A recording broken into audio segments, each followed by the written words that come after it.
vous qui ne sont pas allés encore à Medjugorje, alors peut-être que je vais modifier un petit peu ce que je vais vous dire. J'avais prévu, dans le prolongement de l'évangile d'aujourd'hui, de vous parler de la Vierge Marie remplie de l'Esprit Saint. Ceci dit, je pourrais aussi vous parler, par exemple, de ce que dit la Vierge Marie au sujet de l'Esprit Saint à Medjugorje.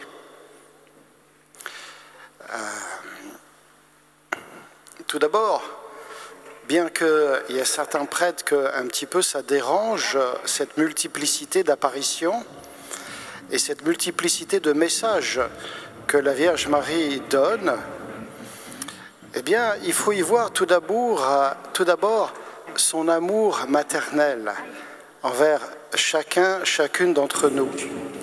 Ce qui veut dire qu'elle prend très au sérieux le fait que Jésus lui ait confié le disciple bien-aimé au pied de la croix et qu'au disciple bien-aimé, il est dit « Voici ta mère ». Elle est donc la mère de tous ceux qui acceptent Jésus comme leur sauveur. Elle était déjà la mère de Jésus, et c'est pourquoi nous la vénérons aussi comme mère de Dieu. Depuis un certain concile, je passe les dates, ce n'est pas très important. Mais elle est très concrètement la mère de chacun de nous. D'ailleurs, à l'apparition de Guadalupe, elle a dit à Juan Diego, « Ne sais-tu pas que je suis ta mère ?» Et à Medjugorje, elle nous éduque comme une mère a besoin d'éduquer ses enfants quand ils sont pas sages. D'accord ? C'est la caractéristique d'aujourd'hui.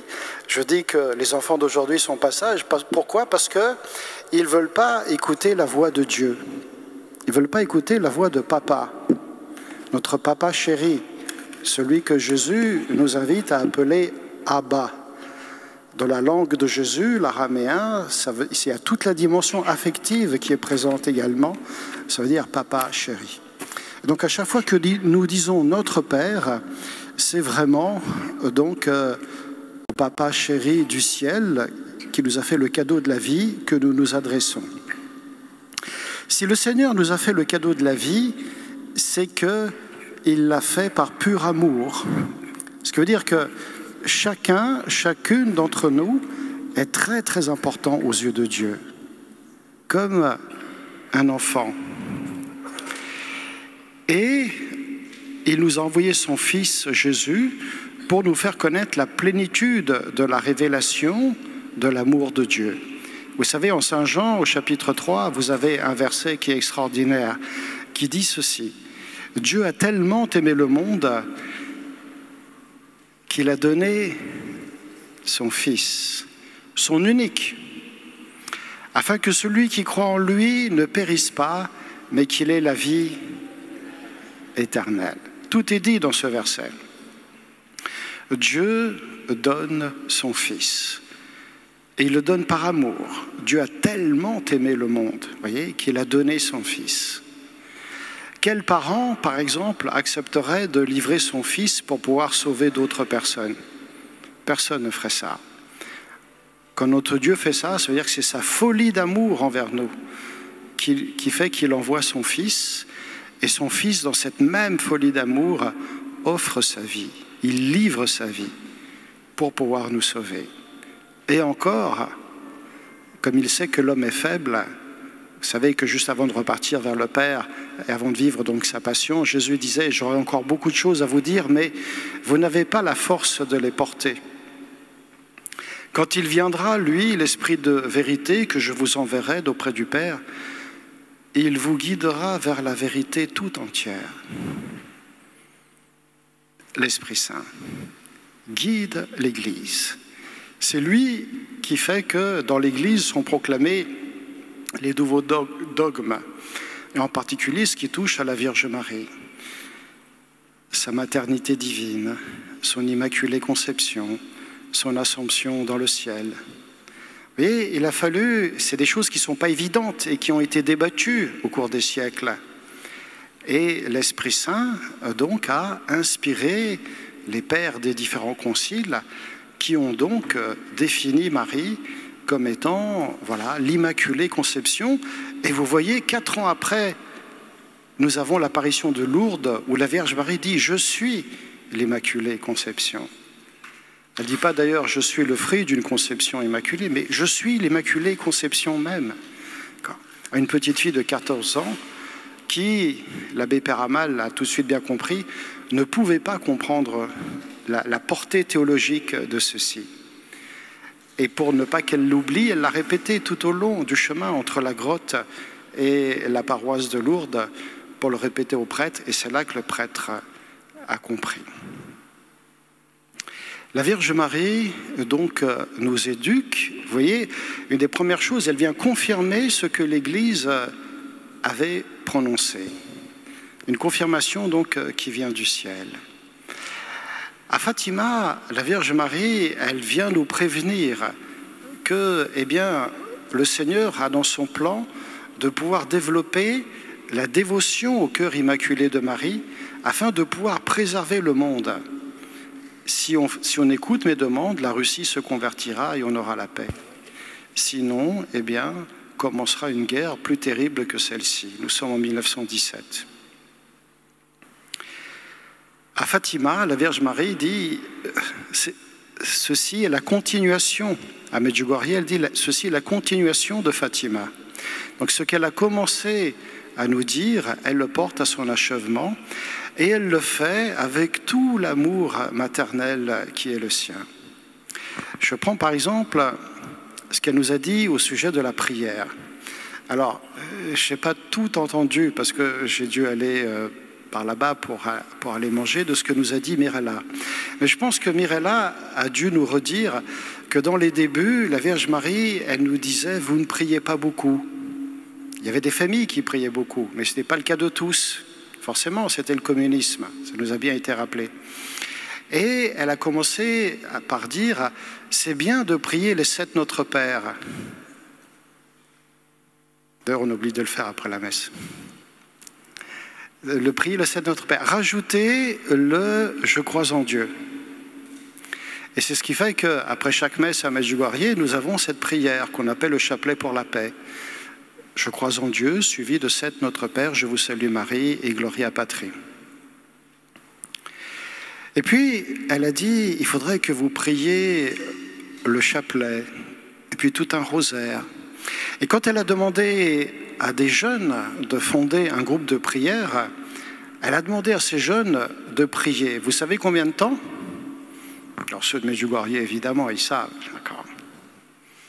Combien de temps elle a demandé aux jeunes de prier? Combien de temps vous priez, vous qui êtes moins jeunes, disons? 1 heure, 2 heures? Beaucoup? Plus? Elle a demandé aux jeunes de prier 3 heures par jour. Et quand ces jeunes ont demandé aux voyants, posez-leur lui la question, pourquoi 3 heures par jour? Ça paraît beaucoup. La Vierge Marie a répondu en disant, quand vous aimez quelqu'un, est-ce que vous comptez le temps que vous passez avec cette personne? Et vous voyez, elle nous indique à la prière qui vient du fond du cœur. D'accord?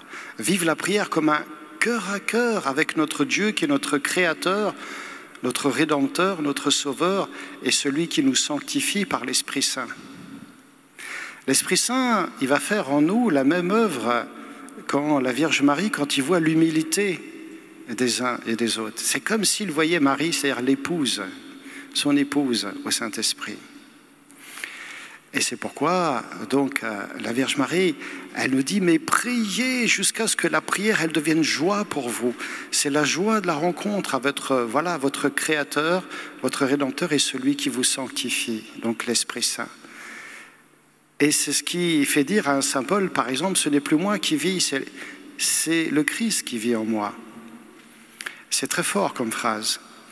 Mais ça veut dire simplement qu'il faut consentir à se laisser façonner par la parole de Jésus et écouter les inspirations de l'Esprit Saint dans notre cœur, spécialement pendant la prière. Et c'est la raison fondamentale pour laquelle il faut prendre beaucoup de temps pour prier. Quand un jour on lui a dit que 4 heures, ça paraissait beaucoup, elle avait répondu, ça ne représente qu'un 1/6 de la journée. Elle nous avait donc à faire le choix résolu de la prière.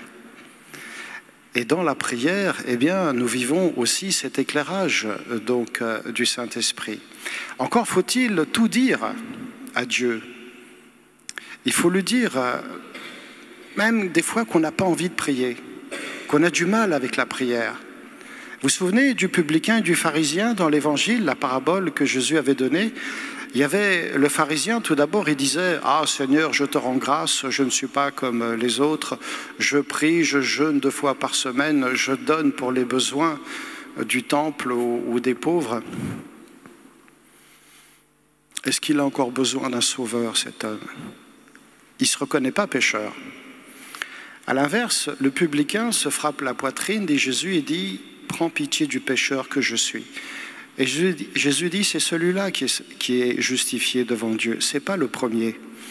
Le premier, un personnage très bien, qu'on aimerait bien avoir comme voisin, par exemple. Mais le deuxième, c'est celui qui est juste devant Dieu.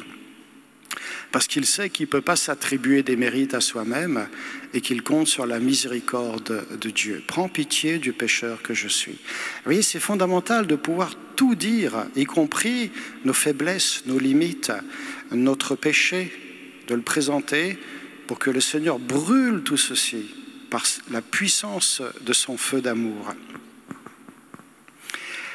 Et la Vierge Marie, elle est aussi l'avocate des pécheurs que nous sommes. C'est-à-dire que sa puissance d'intercession, elle est juste inimaginable.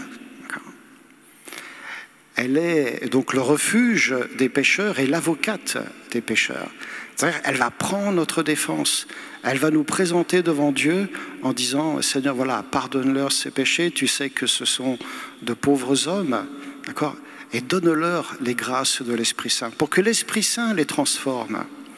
Et il y a une Pentecôte à Medjugorje où la Vierge Marie a dit « Priez l'Esprit Saint pendant ces 9 jours, d'accord ? Priez, vous ne le regretterez pas. » Tout comme tout récemment, le 1er janvier dernier, elle nous a dit « Merci d'avoir répondu à mon appel, d'être venu prier pendant 3 heures sur la colline des apparitions.